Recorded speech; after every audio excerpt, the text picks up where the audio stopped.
Hello and welcome to the latest episode of the Shaw Local Bears Insider Podcast. I am Chicago Bears beat reporter Michael Dwojak here with the Northwest Herald's Joe Aguilar as we are joining you guys on Wednesday morning. It's that time of year, folks, when it's the holiday season, when we mess up the schedule a little bit here, and we're joining you guys on a Wednesday, but we're excited to do it. We are going to be previewing Friday's Black Friday game for the Bears against the Philadelphia Eagles. Joe, a matchup of it's the matchup that we expected at the beginning of the season. 2 8-3 teams battling it out for a top seed in the NFC.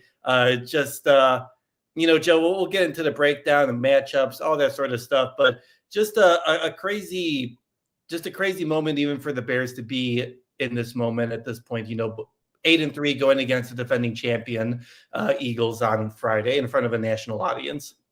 Yeah, this is the game we had at the beginning of the year. Pretty much everyone had circled as a loss, right? You figure, and now I don't know what to think about this game because even though both teams are 8-3, both teams have their issues, as most teams do in the league. But it's just gonna be weird watching the Bears on a Friday. Have they ever played on a Friday in their history of this organization? They have 3 times. The Athletics, Kevin Fishbane actually had this out the other day. I forget where it is, but the Bears have played 3 times on a Friday, and it is. Come on, Kevin, where is it? There it is. The last time the Bears played on a Friday was in 1966. That was a loss to the Los Angeles Rams. You weren't around there, Joe?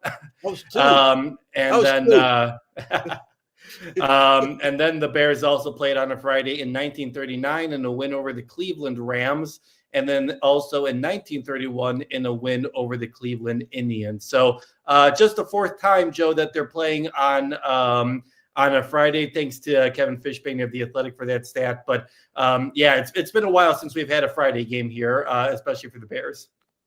Yeah, it's going to throw off everyone's schedule. It's like when you have the holiday in the middle of the week anyway, that throws you off. You think Friday feels like Saturday or vice versa. It's just all weird, but this will add to the weirdness. But it's football. It's NFL football. Everyone shops online anyway. You're home anyway. May as well watch the game unless you're going like you. Yeah, for sure. I mean, listen, this is why they're kind of doing it, right? I mean, there's a reason this game is on Prime Video. Oh, let's go on Prime Video. Oh, look, this thing is on sale also on prime.com. And I want to hit this on, I'm sure I'm going to get this question a million times.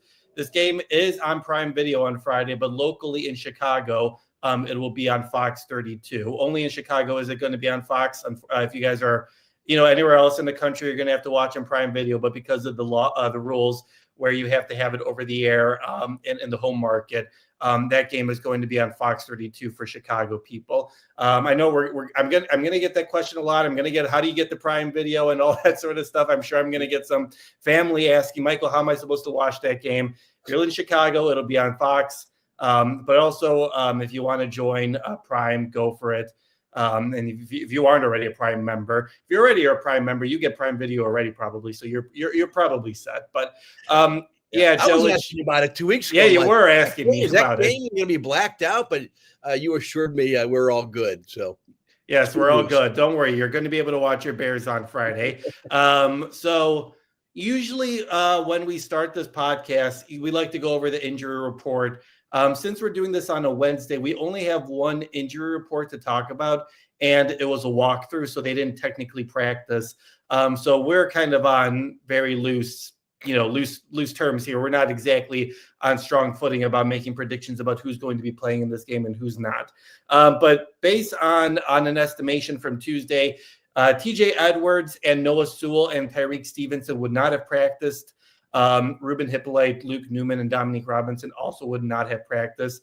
Some encouraging news: Theo Benedict, Kyler Gordon, Travis Homer, Jalen Johnson, and Kyle Monungai all would have practiced on Tuesday. Wednesday today is going to be the big day. That's the only time that they're going to be practicing this week, ahead of this game. So we'll learn a lot about what things kind of look like. But Joe, based on this trajectory, I mean, even I'm kind of conflicted here because, obviously they'll try to get guys in as much as possible. But if TJ Edwards doesn't practice today, I assume he's not playing. You can't even throw him back out there. I'm assuming that it's the hamstring injury that's bothering him because he had surgery on his hand a couple weeks ago. They clubbed that up, and you should be ready to go. So I'm assuming that it's the hamstring injury that's bugging him at this point. So if even if TJ does practice or is limited, and so is Noah Sewell, like I don't know how encouraged I would be about them playing on Friday, just because, even today's practice on Wednesday is going to be sort of like, not a hard practice. Like these guys are trying to recover their bodies quickly in order for a game on Friday. So at this point on Wednesday, before talking to Ben later on this afternoon, I would assume that the Bears are still going to be without their starting linebackers here. Seems like it. And Edwards is the one I worry about. Like you wonder, hamstrings can be tough. And again, you don't want to rush back. And look, I mean, regardless of what happens on Friday against the Eagles, they're in a playoff race. They will be, again, regardless of what happens the following week at Green Bay. So bottom line is you're going to need him in December for those final 3-4 games. And I'd rather have that than taking a chance and risking him coming back early, and then he's not ready, and then he's out, and then he's done for the year. So that's tough, but they know better than us. But I certainly would not expect him to play. I wouldn't expect him to play the Green Bay game either. So, but that's just a gut feeling on my part. I don't know, but I'm kind of looking at it as he's not going to play Friday, and that's again every time he's out, they're not as good a football team. No offense to Bamiga. I knew I'd butcher that name. I knew it. And DeMarco Jackson, he's still better than those guys. No offense, but he's just a good football player. But I don't expect him to play Friday. But you know better than me. Yeah, Rick asking a good question here. This will be the fourth game that he would miss. That's TJ Edwards. Why did he not put him? Why did the Bears not put him on IR for a roster spot? And that is a valid question here. I'm trying to think. What was it? It was Cincinnati. He played in Cincinnati. This would be. I'm going through my Bears schedule right now. Wouldn't this be the third game that he would be missing right now? Because they played against the Vikings and then they played against. They played against the Giants and then they played against the Vikings. Yeah. Oh, this is the fourth game. Yeah, you're right. You're right. Yeah. I'm doing my mental calendar right now. So yeah, I think that kind of just shows you that they really thought that he would be back sooner. I think that just kind of shows how nagging of a hamstring injury this has been. And again, this is something that we always talk about with soft tissue injuries at the beginning of the year. You don't want to deal with that, and you would want to get that nipped up because you've seen what's happened to TJ this whole year, right? Like he got that hamstring injury, and it's just been a killer for him for the whole season. So I think that's a valid question. I think that we haven't asked Ben about that, but I would assume that it's just because they probably thought that he could come back eventually and they want to put him on IR, especially given, their injuries in that area. But yeah, it's an interesting, I don't know if you feel strongly about it, Joe, one way or another, but to me, that just kind of gives off the impression that they thought that he could maybe come back and this hamstring injury is just not, it is continuously flaring up for him. That would appear to be the case, right? They probably thought they'd get him back in a couple games.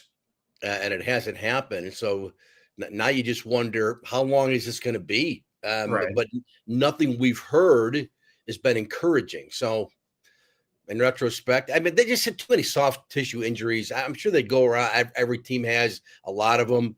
But my goodness, I don't want to, because people are going to want to point fingers like, well, what's the the training staff doing? Are these guys got to get fired? What's going on? I don't know.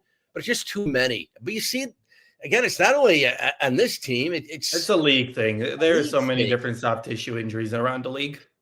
And, and training and the science of it has never been better. We have so much information. There are a lot of smart people trying to figure this out. But I don't know. These guys train, as 12 months out of the year. All these guys are built like machines. Maybe there's just too much of it.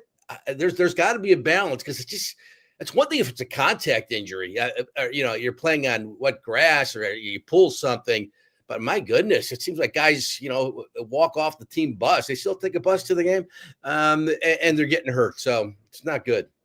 No, I mean, and I don't want to divulge too or go Right. direct, go off the path too quickly, but they are playing on a Friday here. Like it's just the NFL schedule at this point. Like before then, it was just like play 16 games. You're on a Sunday. That's it. Like now, it's like, oh, like we're just Yeah. gonna cram you guys. Like you guys just went Good through a car point. accident on Sunday. Here, go back and play on Thursday and go through another car accident. It's just That's a really good point that's just because the right nature now of the the beast games at are this so point. spread out. It's not just everyone plays on Sunday, so now guys are forced to play. You don't get that full week to rest of rest. So I think that's a good point, Michael. All right, let's get into this matchups here. It's a really interesting game because you mentioned, Joe, at the beginning of the live stream that you don't really know how to feel about this game. And I quite honestly, at the start of this live stream podcast, I haven't really chosen whether I think the Bears are going to win or lose here. You just look at the stats and you're just kind of like, huh, how are both of these teams 8-3, right? Like if you just look primarily at the stats, I know that's not what the game is. Obviously there are emotions and all that kind of stuff and momentum, but when you look at the stats, you're just kind of like, oh, the Eagles are 8-3, how is that happening? Oh, the Bears are 8-3, like how are they doing that with that defense? But in some way both of these teams are 8-3. Obviously the Eagles are very talented. They've obviously got a lot of playmakers on that team. So I guess, Joe, what big matchup are you looking for when you're going to be watching on Friday afternoon? Well, I'll take the obvious one. Thanks for letting me choose first. I'll take just Ben Johnson's offense against Vic Fangio's defense. This is the chess game here. Two of the brightest minds. One guy's really young, the other guy's pretty old in Vic Fangio, but he's still regarded as one of the top defensive minds in the game still today. And it's funny because you look at past Vic Fangio defenses. Remember, he was here. This is the year they had all the sacks. It was really a high number. But normally, they're very disciplined teams. They take the ball away. Philly, I'm not sure about penalty wise, but they're not taking the ball away a lot. And if you look at the stats, and again, as fans, we get too carried away with looking at the stats, me included. But there's no guy. Jalen Carter's not having 10 sack season. There's none of those guys. They're not taking the ball away a lot. Offensively, Jalen Hurts has been good, but not great. His numbers are pretty comparable to Caleb's, but his completion percentage is much better. It's 67%. Caleb's is below 60 now, 59 point change. But I think Caleb has thrown for more yards. He has than Jalen Hurts. The receivers, Devontae Smith is outstanding, but now he's hurt. He's got a shoulder or chest issue. We're not even sure if he's going to play Friday, right? So that would be big for the Bears with this secondary and banged up versus banged up. But if Devontae Smith, who's been real durable throughout his career, if he can't play, that's a big break for the Bears, certainly.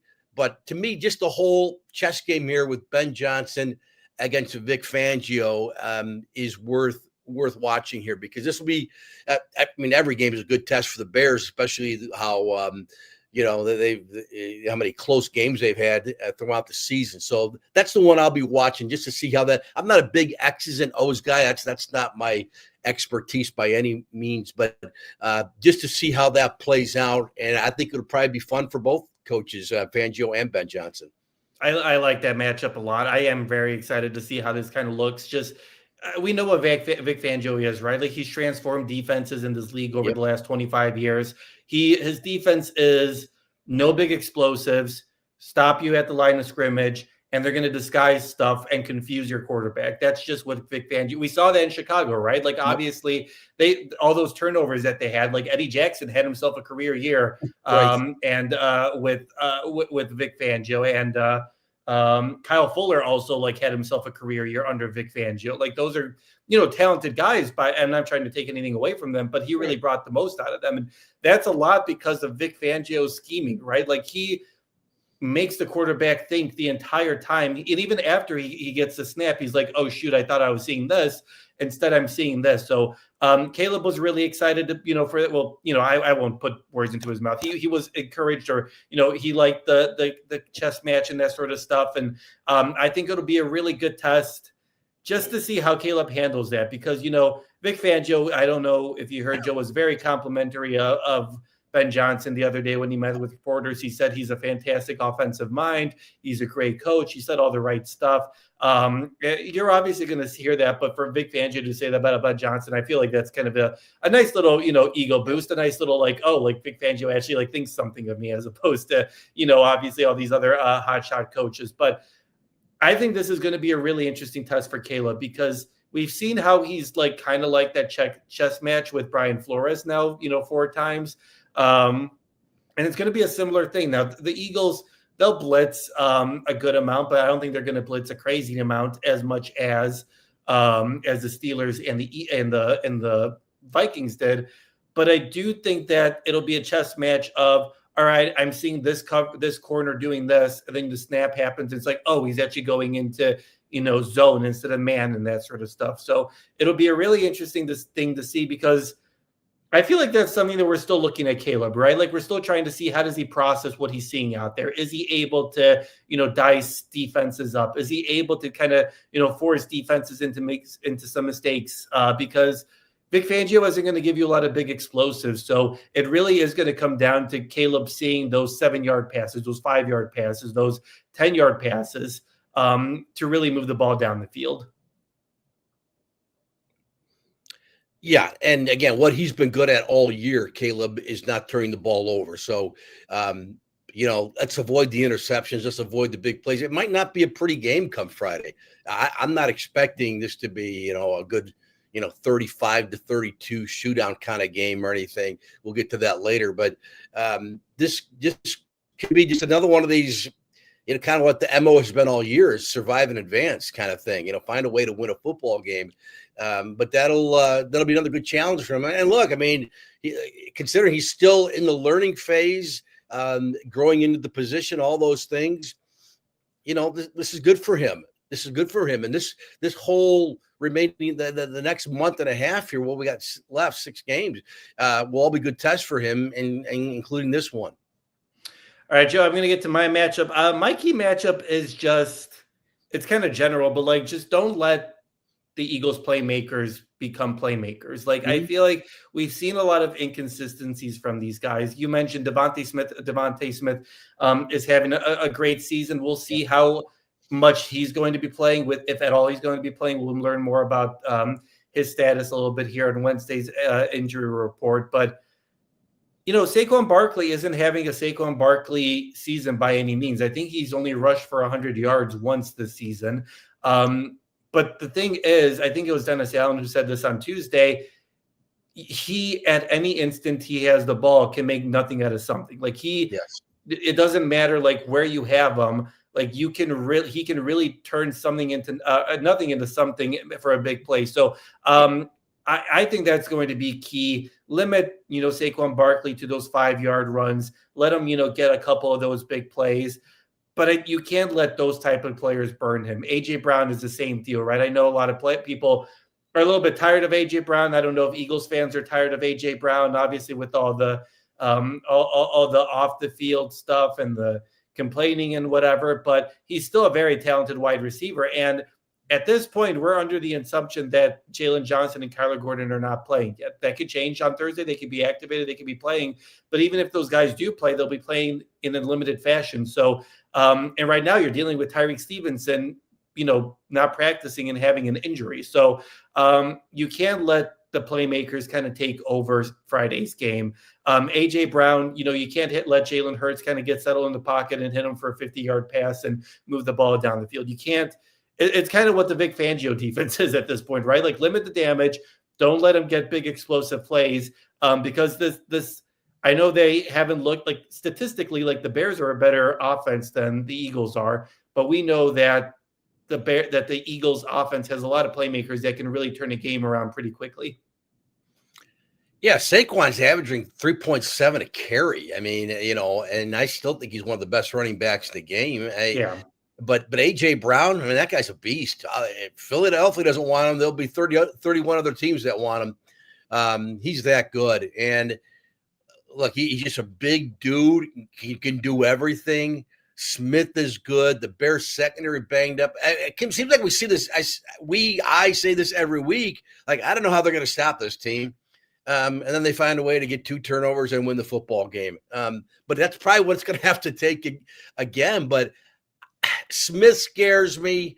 A.J. Brown really scares me. And Barkley, like you said, Michael, I mean, we've seen too many running backs bust one off against the Bears. Too many guys have run well against the Bears, going back to Ashton Genty, who's really not having a great season.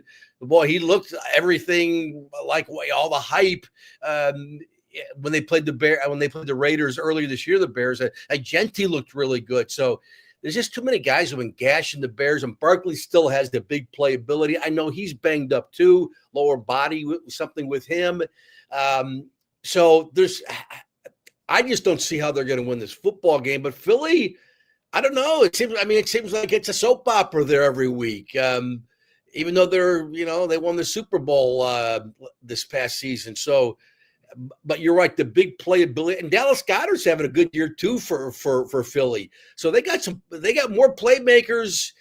They still got the same guys who hurt teams last year en route to the Super Bowl. They're all there still, and they're healthy. Again, we'll see about Smith and I mean Saquon. I don't think he's not going to play, but they're Philly. I mean, they concern me as a Bears fan. Obviously, a big loss for Philly is Lane Johnson isn't there, right? Offensively. Yes. I mean, he's a phenomenal tackle. Like, he is a fantastic player, and that's a big break for whatever the Bears pass rush is at this point. And you would figure that you would want to pressure Jalen into some mistakes as much as you can. Lane Johnson not being there is going to be a huge benefit for this defense. If he's a phenomenal tackle. I love his game. He's such a good player. So that is again another break that the Bears are catching. Everyone's injured at this point. I mean, the Bears might not have their entire starting linebacking core and most of their secondary. Joe, before we go to our surprise prediction, since we're talking about the defense here, I want to talk about this at least quickly a little bit here, because I didn't mention Jalen Johnson and Kyler Gordon during the injury report. Both of them were full participants. They've been full participants last week.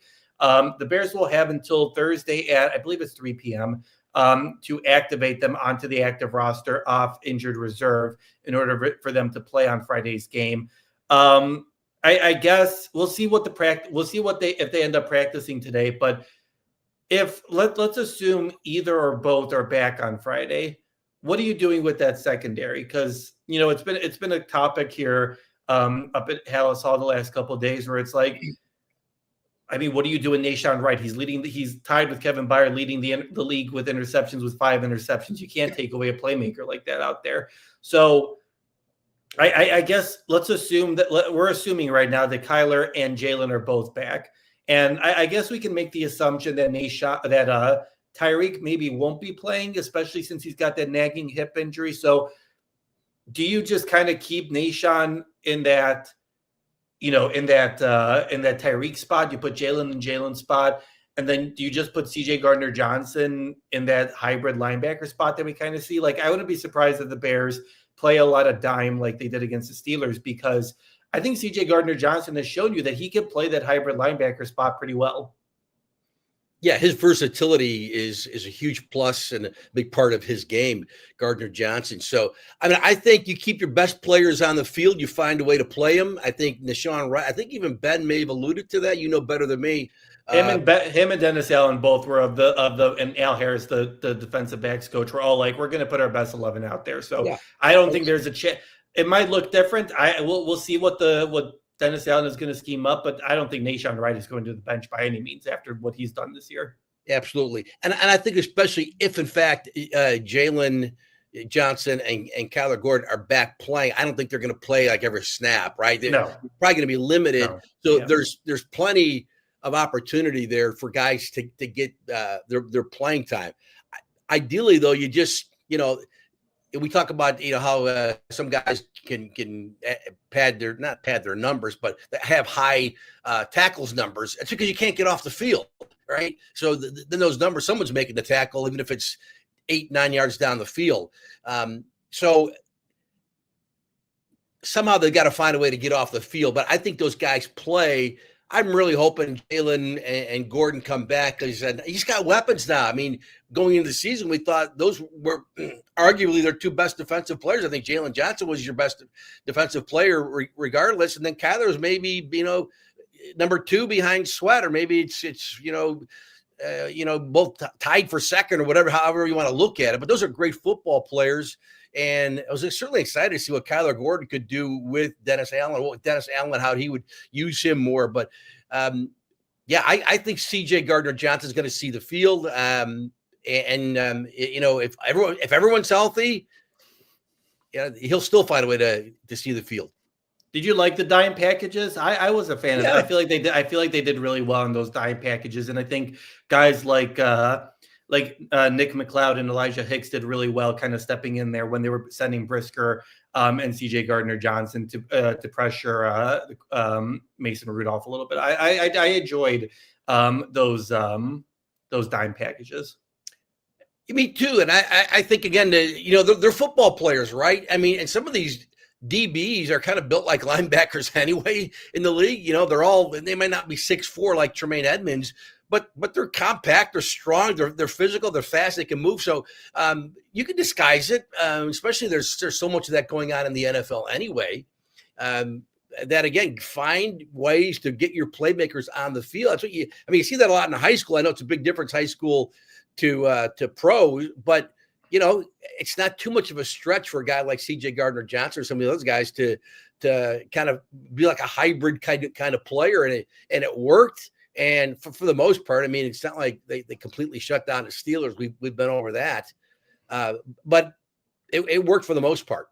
Yeah, and that's a big credit to Dennis Allen and his coaching staff, right? Like the players talked about how they've been cross-trained to step in different positions. Like Kevin Byard was talking about how like the safeties are, Kyler Gordon, for example, he gave Kyler has been working as a cornerback, as a safety, as a slot cornerback. Like he's been all over the place. And other guys like Tremaine and TJ were also, cross-trained and that sort of stuff. And you see the benefits of that style, right? Like you see the benefits of guys, like if they're thrown into different spots, they're not like, oh shoot, I haven't played this since college, or I haven't played this since my rookie year with this team. Like everyone is prepared for what they could potentially have to do if they have to switch their roles. So that is a big credit to Dennis Allen and to, Al Harris, Nick Cannon, all those different guys, Rick Smith, all those different guys who are on that defensive coaching staff for getting those guys ready. And obviously for the players to buy in and be like, all right, like I would rather be focusing on, I'm going to be playing outside quarterback most of the time. I would rather focus on that. But it's a big credit to the guys for preparing and putting in the work that, if there is an injury and they need to be moved to a different spot, that they're ready to go in that spot.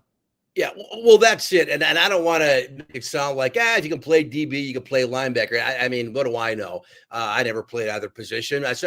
But to me, it is about your preparation, because the more you're moving around, the more you got to learn, the more it gets harder, right? You got too many things going on in your head. Where should I be? And it only takes one guy out of 11 to screw up for the other team to be able to break off a big play. So, but I just still think they're athletes, but it's more about the preparation during the week, and then let your athleticism and ability take over on the field. That'd be my guess.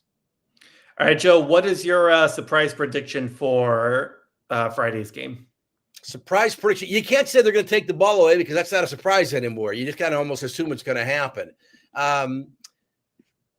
That's tough here, because I still, the more I study this game, the more I think, well, maybe the Bears can win this game. But then, I don't know. It seems like you can't just be escaping with 1 or 2 or 3 point victories every week. But a surprise prediction, boy, I'm almost stumped here, and I've been thinking about it, Michael. I think DeAndre. I think DeAndre, I don't know if it's really a surprise prediction. I think DeAndre Swift gets back on track after I kind of jinxed him last week and said he was going to be my MVP, and then he maybe had his worst game of the season. But I think DeAndre Swift gets back going, and they get back to running the ball more effectively than they did certainly against the Steelers. Yeah, I could see that. The Eagles are, again, with every statistic that I kind of looked at, they're kind of mid-tier in everything right now. Like offensively, defensively, like I don't think they do anything phenomenally, but they also don't do anything poorly. Right. They're just kind of like mid-tier and everything like that. And I guess maybe that's what you kind of have to do in the regular season, obviously, to get to a Super Bowl. But I would agree with that. I think this has a possibility. Especially, I haven't looked at the forecast in Philadelphia on Friday. I think it's supposed to be like fine, like whatever, like November. It's not supposed to be like a snowstorm like Chicago on Saturday. But I do think that DeAndre, he kind of goes through these hot and cold moments where, some games it just doesn't work. Some games it does. So I could see him having a big game. And kind of, putting the team on his back. I can see Ben kind of riding the running attack as well. So especially if, they're not able to clog, the Eagles aren't able to clog the Bears running attack, I can see that kind of being a big factor moving forward. My surprise prediction, go ahead, Joe, if you're going to say something. I'm just going to say, and maybe, I don't know how much of the old playing against your old team matters anymore. But I would think, I know he had a great year in Philly, 2 years ago, DeAndre Swift. And I think he's going to probably want to show like, hey, man, it wasn't just the great offensive line. It was great. But, I'm a player, man. I'm going to outshine Saquon today. So I would think, he's certainly aware of that and would want to have a big game. Maybe he's more motivated. Again, does that matter with players today? I think it does, right? It's like your old employer. I mean, you always want to show them off a little bit, like, whether it's football or your day job, whatever it is, you still want to kind of like show your old boss and your old employer that you should have hung on to me. You should have found a way to keep me somehow. All right. I've been debating my surprise prediction, and I don't really know how much of a surprise. I don't know what people are expecting on Friday. I don't know whether people are expecting Jalen and Kyler to both play. So maybe my prediction won't be that big of a surprise prediction, but I think both of them are activated and they're playing on Friday.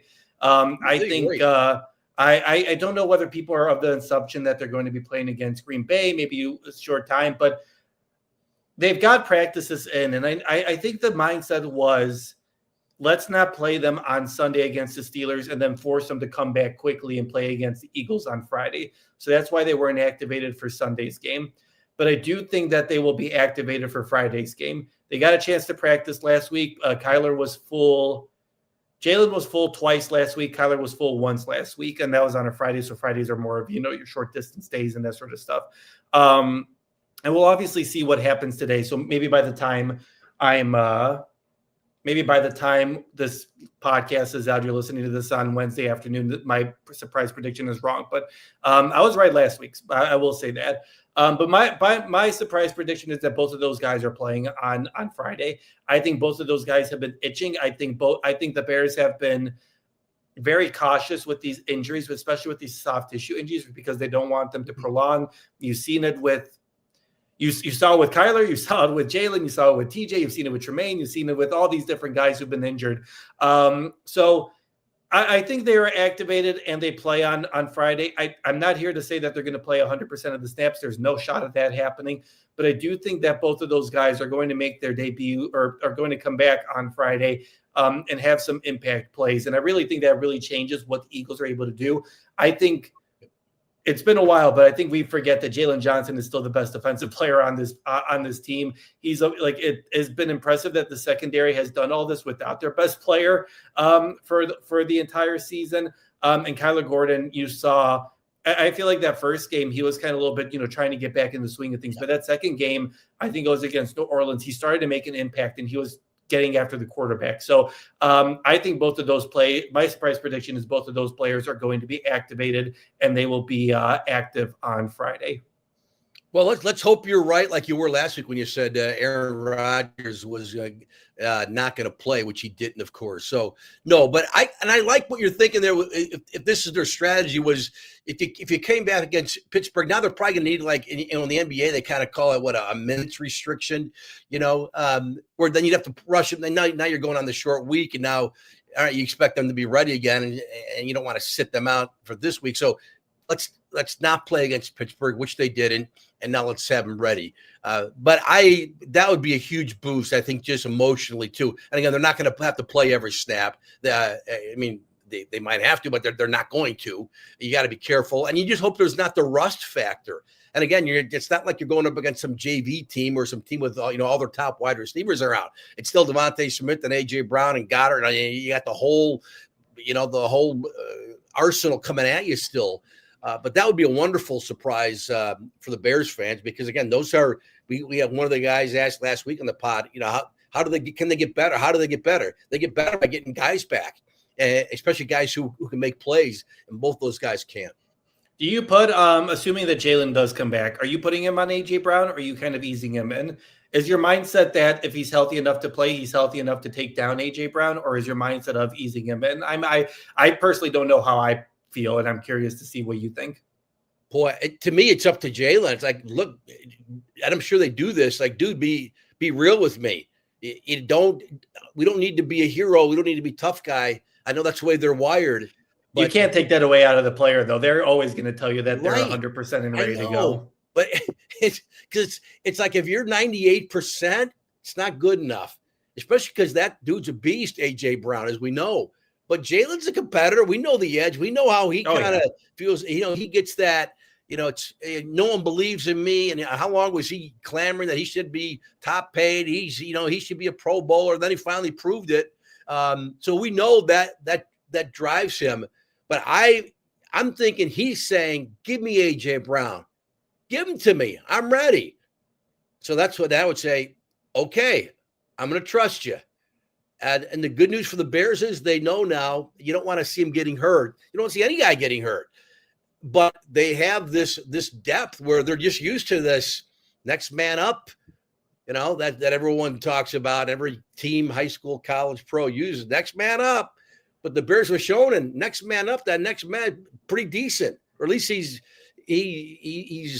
capable, and he's not going to hurt you. So, but I think if Jalen's ready, you give him A.J. Brown. Let's see how it goes. Yeah, I'm kind of the mindset. I agree now that I've kind of thought about it.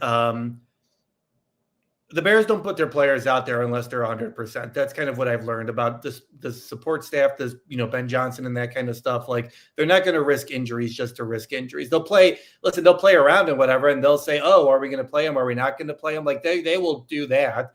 But if they're not 100%, they're not going to put those players out there. I know some Bears fans were mad about Jalen coming back in that week 2 game against the Lions, whether he was rushed back.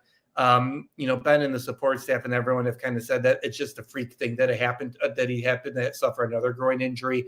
I personally don't, if the player's ready, the player's ready. Like, you can't baby NFL players, right? Like, I mean, eventually, like, it's just luck at sometimes. Sometimes you just get injured because you take a wrong step and something happens. So, I think if he's out there, I think they'll probably put him on A.J. Brown or on Devontae Smith, depending if he plays, because obviously I think Devontae Smith has been more of a target for Jalen this season than A.J. has been. But I do think that if Jalen does play, he's your number one corner and he's on the number one receiver most of the time. All right, Joe, let's get we had some other surprise predictions here. CJ chiming in saying that Rome gets back to 10 targets in this game. I could see that. Rick chiming in, pick 6, even though Hurts only has 1 interception on the year. That I don't think the interception is a surprise. The pick 6 would be a surprise. I think the Bears only have 1 of those this year, right? I think Nashawn's opening one against J.J. McCarthy to start the year was the only one. Robert with his, I assume, his surprise prediction, Caleb goes 10 for 10 to start the game, which would be a good start. That would. I feel like they've done well. I feel like they've done well with the script. Obviously, last week in Minnesota wasn't too great with the script plays to start off games, but they were doing well with that, so I wouldn't be surprised. Triple R getting us here with Montez keeps the sack streak going. That's a good one as well. All right, Joe, who is your we're going to do our most valuable player here. Make sure you guys get those in. I am on a 3-game winning streak here after I chose Caleb, and obviously you chose DeAndre Swift last week, who had one of his down games. Caleb wasn't crazy by any means, but he had 3 touchdowns and threw for a lot, so that's good in fantasy world. So I am leading us 8-5. I'm on a 3-game winning streak after I blew my big lead to start the year. Joe, I think I went first last week. So who is your most valuable Bear? Just a reminder that Joe and I each have one more quarterback pick left this season.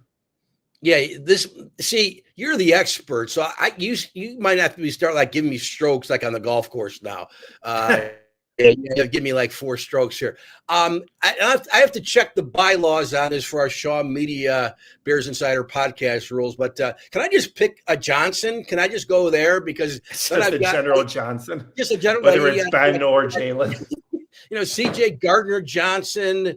You got Jalen. Maybe he played Roshan. I don't know. He's not going to be an MVP anyway, an MVB. And you got Ben Johnson. So I feel pretty confident in a Johnson. I may go with CJ Gardner Johnson. Again, the old, you got rid of me. You traded me. I was good for you. Help you win a Super Bowl. I'm going to show you I still got game. And he's been a little quiet since the first 2 games, with the 3 sacks, the forced fumble. But he's still making plays out there. He's still been a great quote unquote trade acquisition. That was their trade to me, was CJ Gardner Johnson. And I expect him to be ready to play, and I expect him to make an impact. But Philly, again, there's a reason why they won a Super Bowl. It's more than just good players and good coaching. They're not stupid. I mean, and they don't do what's helped the Bears win. They don't turn it over. They get turnovers.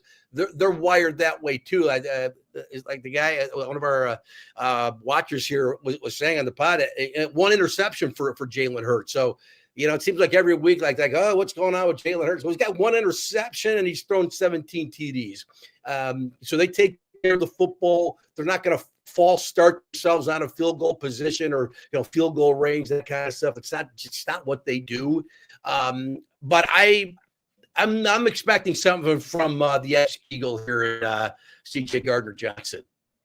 Yeah, there are a lot of revenge games actually in this game. DeAndre Swift, like you mentioned, is coming back. CJ Gardner Johnson, the Eagles traded him over the offseason to the Texans after he helped them win the Super Bowl last year. And Kevin Byard spent a year with his hometown team a couple years ago too, and that was a fun experience for him. He joked, the other day that he's not expecting a tribute video or anything like that. Like, he didn't spend that much time and make that big of an impact during his time with the Eagles. But a lot of revenge games here on Friday. So it'll be interesting. Not that I think that I don't think Kevin Byard is bitter at the Eagles, or I wouldn't even think that DeAndre Swift is bitter at the Eagles or anything like that. CJ Gardner Johnson might be. I don't know. We'll see. But just based on him being traded after he helped them win the Super Bowl, that obviously never feels great. But I do like that pick. I think that if there is someone who's going to make an impact defensively that maybe he's being a little bit overlooked, that probably is CJ Gardner Johnson.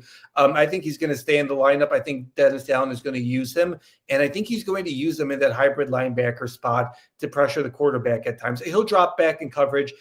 He'll do a little support and that kind of stuff up the middle of the field and kind of on those edges. But I do think that they will use CJ Gardner Johnson to blitz Jalen Hurts a couple times, especially, you want to test that backup tackle now that Lane Johnson isn't there. I think it's a really, you've seen, I think opposing teams have become more aware of it, but, CJ Gardner Johnson has kind of taken advantage of, I'm just kind of lost in the shuffle here. No one's paying attention to me. Mm-hmm. Then I blitz as soon as the snap goes off. So I like that pick. I like CJ Gardner Johnson making an impact in Friday's game.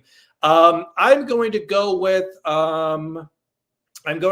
Colston Loveland. I think that this game, Robert chimes in, hits his MVP. He says that our tight ends are going to have a day. I think that Caleb is going to use the tight ends a lot on Friday. I think that the Eagles, like we talked about earlier, Vic Fangio's defenses don't allow big plays. They don't allow, explosive plays, but they do allow you to pick up yardage. And that's exactly what Colston Loveland has done, right? Caleb has used Colston Loveland as a safety net to pick up those 7 yards, 10 yards. And you saw, we didn't spend too much time about it on Monday, and Robert kind of, jokingly gave us a hard time about it. But that touchdown pass to Colston Loveland on Sunday was really impressive. If you look at the route that he ran, it was a great route, and it's really hard to defend because that's a route that most wide receivers take. but it's obviously Colston is in a tight end's body, and he's got fantastic hands. So I've been really impressed with what Colston has done. He's been building upon a really good rookie season after he dealt with some injuries at the beginning of the year. So I can see Colston, I can see him getting more involved, though I think Ben likes to use him a little bit more as a blocker than as a pass catcher. But I think Colston Loveland can have a really big game here, especially if the Eagles secondary does a good job of taking away, Luther Burden or Rome Odunze or DJ Moore. Yeah, well, you know where I stand at Colston Loveland. I'm a fan. Someone mentioned earlier they don't want to see Rome get 10 targets. I like to see Colston Loveland get 10 targets. And it doesn't always have to be, the game-winning touchdown play against the Bengals. That was epic. But hey, there's nothing wrong with a 4-yard gain pass to the tight end. You get 4 yards every play. You're moving down the field. But feed Loveland, man. I'm on the bandwagon here with him.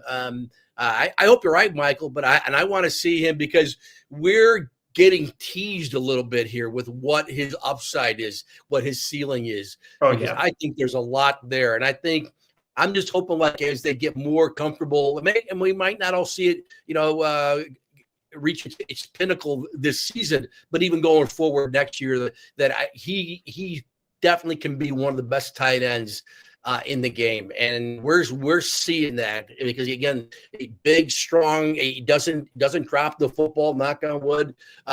He catches it and he runs guys over. And like I said, he's kind of a hybrid tight end wide receiver, which some of these guys are in the league today, like the Bowers and those guys. So keep feeding the number 10 pick. All right, guys, if you're joining us on Facebook or the live stream, make sure you give us your most valuable Bears. Rick chiming in, or Robert, like I said, is going with Loveland. Rick is going with Luther Burden. I can see him. He's been kind of itching here a little bit here the last couple of weeks. CJ going with Cole Kmet. Yes. And Robert chiming in, if Loveland has 10 targets, I'm confident he has 9 to 10 catches. Yes, he's been very dependable in the opportunities to if Caleb gets the ball relatively close to Colston, it's going to get caught, which is a huge safety net for Caleb, just to have that kind of guy who's able to make those types of catches. All right, Joe, 2 p.m. on Black Friday, the Bears are taking on the Philadelphia Eagles at Lincoln Financial Field. It will be on Prime Video and locally on Fox. All right, we've been hemming and hawing about what's going to happen. We have to make our predictions here. Joe, what is going to happen Friday afternoon in Philadelphia? Well, I hope I'm wrong, and normally I am wrong. So I'm gonna take Philly here. I just think they're still the better football team, but especially at Philadelphia, and they had that stinker. Boy, I was watching some of that Philly Dallas game. I'm like, that's 21-0. This is over. I turned it off. Did something else, and then they lose to the surging Cowboys. What's going on there? But Philly, man, maybe that was a little butt kick for them, kicking the butt for them. And I just see them winning. I don't think it's going to be 38-35 or anything like that. I still think it's going to be a lower scoring game, not 10-7, God forbid. But I'll go Philly. I'll go 25-20. I don't think I agree with you. I just think listen, the Bears are on such a tear right now. They've won 8 of the last 9 games. They've won in crazy fashion. At some point, the regression goes back to the mean, right? Like at some point, like this is life in the NFL. Like you're going to lose some games. Like I think it's been fun for this Bears to get to 8-3. I think it's proven that Ben Johnson knows what he's doing, that he's a good coach, that Caleb Williams can be your future quarterback.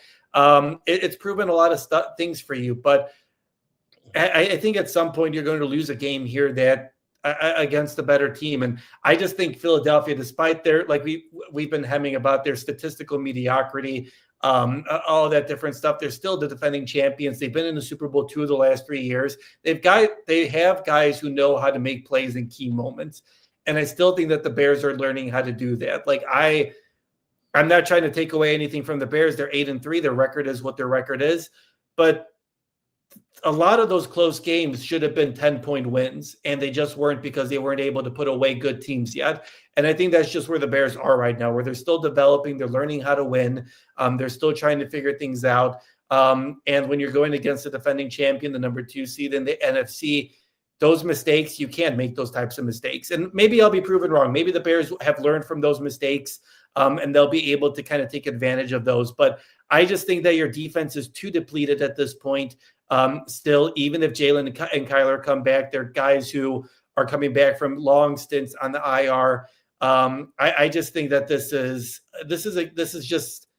And you mentioned that game against the Cowboys, Joe. I think that hurts the Bears even more, quite honestly. Like, I think if the Eagles had beat the Cowboys and they're kind of like, all right, like we're 9-2, we're feeling good. We beat a division opponent. Now we got a short week of going against the Bears. Maybe they would take it, not that they would take it lightly, but they would just be kind of like, all right, like this isn't a division game. We took care of business. Yep. I'm sure losing to the Cowboys, blowing a 21-point lead, that woke them up. That's not a position that the Bears wanted the Eagles to be in. So I don't think it's a 7-point game. I don't think it's a 7-point spread, but I do think the Eagles win this game. I'm going to go with, what am I going to go with here? I think it's a 21-17 win for the Eagles. I think the Eagles just make enough plays here where they've been there. They've done that before. The Bears are still learning how to win, how to create plays in key moments. And eventually they do have to lose one of these types of games, right? So I think the Bears have to be encouraged. I know they're not looking for brownie points, moral points, all that kind of stuff. But I do think that they have to be encouraged that they go to Philadelphia. They're not blown out. But I don't think they find a way to win on Friday. It would be quite the story if they did win. And let's say they win again, a squeaker. They win by 2. They win by 3. They're still going to be America's probably still going to be saying, I don't believe in the Bears. Philly's a wreck. What's going on with them? Bears have been lucky all year. That's probably going to be the narrative, unless they just manhandle them, which they haven't done that all year, other than maybe the Dallas game where they looked, and that's right. That's their best game to date of the 11 they've played. But yeah, it's regardless of who's playing, who's not playing for either team, it's going to be tough to pick the Bears here. But we'll see. And, again, I'm wrong a lot, and hopefully I'm wrong again on Friday. I almost said Sunday. On Friday, the game is Friday. I've tried throughout the week or whatever, the last couple of days I've been doing prep. I'm kind of like trying to be like, I'm not trying to talk myself into a Bears win, but I'm kind of like, you look at the numbers and you kind of look at the stats and you're kind of like, this isn't as daunting as a task as I thought it was going to be. Yes. Even heading into this, even after they narrowly beat the Steelers last week, I was kind of like, well, this is not great. Like, they've been beating these bad teams barely. But then you look at the numbers for the Philadelphia Eagles and you're just like, I don't know if it's going to be as bad. But yeah, you and I both have the Bears losing. I don't think it's detrimental to the team. Eventually this team has to lose, right? And then you've got 2 games. I think the big thing is you got 10 days off because of this. And then you have a good time to prepare because you play the Packers twice in the next 3 weeks. And honestly, the Eagles game matters because it's a conference game. It depends on tiebreakers and all that kind of stuff. But those 2 Packers games are much more important for what the Bears want to do this season than the Eagles game on Friday. Yeah, 100%. You still have the Packers twice, and you got the Lions, and that's final score 52-31 or 52-21. That should be all over Halas Hall when that comes. That's a while down the road here. But those are the games, because even if you lose, whether you lose by 20, you lose on a last-second field goal come Friday, you're still in the same spot you kind of were before. Yeah, you've got the big stretch coming up here, and let's face it, they still got the Niners too out west, and they got the Browns and Myles Garrett. So, it's going to be a grind the rest of the way out these last 6 games and starting Friday. All right, Rick is believing in the Bears. He's going with the 17-13 win. I do think that if they do win, that's what the score would look like. I think the Eagles offense would have to have a bad day for that to happen. CJ chiming in 24-17. Eagles. Hope I'm wrong, though. All right, folks, we've got to get out of here. We've got our Friday Night Drive preview podcast coming up here soon. So we are going to say goodbye. Just a quick reminder that you can Make sure if you're here, we appreciate all the comments, guys. Love all the comments, love all the predictions. Appreciate it. Make sure you give us a like here while you're here on YouTube. Really appreciate it. If you're listening to us on Facebook or joining us on Facebook, give us a like there as well. I know we got a couple likes there. Appreciate the likes on the live stream and the comments. And if you're listening on the podcast over this holiday weekend, thanks so much for listening. Make sure you subscribe wherever you listen to podcasts as well. Make sure you're following Joe at Joe Aguilar 64. He's got you covered for McHenry County sports as they enter the winter season. And make sure you're following me at Dwojak 94. I'll be in Philadelphia on Friday, so I'll give you all the latest coverage, and we'll have the latest coverage from Halas Hall this afternoon as the Bears make their final preparations for playing the Eagles. Thank you so much to everyone for joining us. I hope everyone has a great Thanksgiving. Really thankful to everyone who joins us each and every week. We appreciate you guys. We appreciate your listenership, your questions, all that fun stuff. I hope you all have a great and fun and fat Thanksgiving. Enjoy the football. We're supposed to have a great slate. Enjoy the Bears game on Friday, and then we will talk to you folks next week on Monday. Have a good holiday weekend, guys.